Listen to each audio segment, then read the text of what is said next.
वालेकुम दोस्तों, कैसे हैं? क्या हाल चाल है आपके? उम्मीद करता हूँ आप बिल्कुल ठीक ठाक होंगे। 16 मार्च सन 2025 और दिन है इतवार का। दोस्तों, आज की वीडियो में हम बात कर रहे हैं जो दोस्त भी ऑनलाइन इन्वेस्टमेंट करते हैं उनके हवाले से ओमान के महकमे की तरफ से एक छोटी सी जो है वो इन्फॉर्मेशन शेयर की गई है। और ये इन्फॉर्मेशन बहुत ही मुफीद साबित हो सकती है उन तमाम दोस्तों के लिए जो ऑनलाइन कोई भी इन्वेस्टमेंट करते हैं, जो कोई ख़रीदो फरोख्त करते हैं, तो उनके हवाले से। तो ओमान की महकमे की तरफ से FSA अवाम को इन प्लेटफार्म के ख़िलाफ़ ख़बरदार कर रहा है जो सिक्योरिटी यानी जो ख़रीदो फ़रोख्त ओमान से बाहर की मार्केट में सरमायाकारी और आला मुनाफा के वादों के साथ इनफरादी पोर्टफोलियो मैनेजमेंट जैसी सरगर्मियों को फ़रोग़ देते हैं। FSA ने कहा है कि ये प्लेटफार्म कभी कभार मारूफ और काबिल इतमाद बड़ी कंपनियों के नाम इस्तेमाल करते हैं ताकि वो काबिल इतमाद नज़र आ सकें। FSA ने दर्ज झैल एहतियाती तदाबीर पर अमल करने की अहमियत पर जोर दिया है।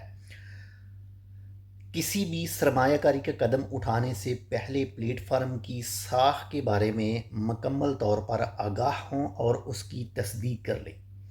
नंबर 2 पर इस बात को यकीनी बनाएं कि जिस प्लेटफार्म के साथ आप कारोबार कर रहे हैं वो FSA से लाइसेंस याफ्ता हो।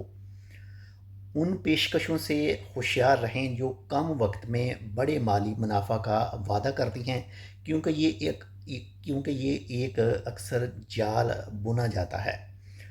हर किसी की हिफाजत के लिए किसी भी गैर लाइसेंस याफ्ता या मशकूक प्लेटफार्म की रिपोर्ट करें। यानी आप अगर एक ऑनलाइन बिजनेस करते हैं, ऑनलाइन कोई ख़रीदो फरोख्त करते हैं, जिस कंपनी के बारे में, जिस इदारे के बारे में, जिस प्लेटफार्म के बारे में आपको अंदाज़ा नहीं है, आप उसके हवाले से अच्छी तरह से नहीं जानते हैं और आपको ये भी कन्फर्म नहीं है कि ये लाइसेंस याफ्ता है, तो ये सबसे पहले आप अच्छी तरह से इसको चेक कर लें ताकि आप जो भी इन्वेस्ट करें आपको किसी भी तरह का कोई नुकसान वगैरह जो है वो ना हो। बाकी अपना भी ख्याल रखिएगा, आपके साथ जो अटैच है उनका लाजमी ख्याल रखिएगा। और हमारे लिए आपने इस चैनल टेक विद उर्दू को सब्सक्राइब करना है और इस वीडियो को अपने दोस्तों के साथ भी शेयर करना है। मिलते हैं आपसे दूसरी अपडेट के साथ, तब तक के लिए अल्लाह हाफ़िज़।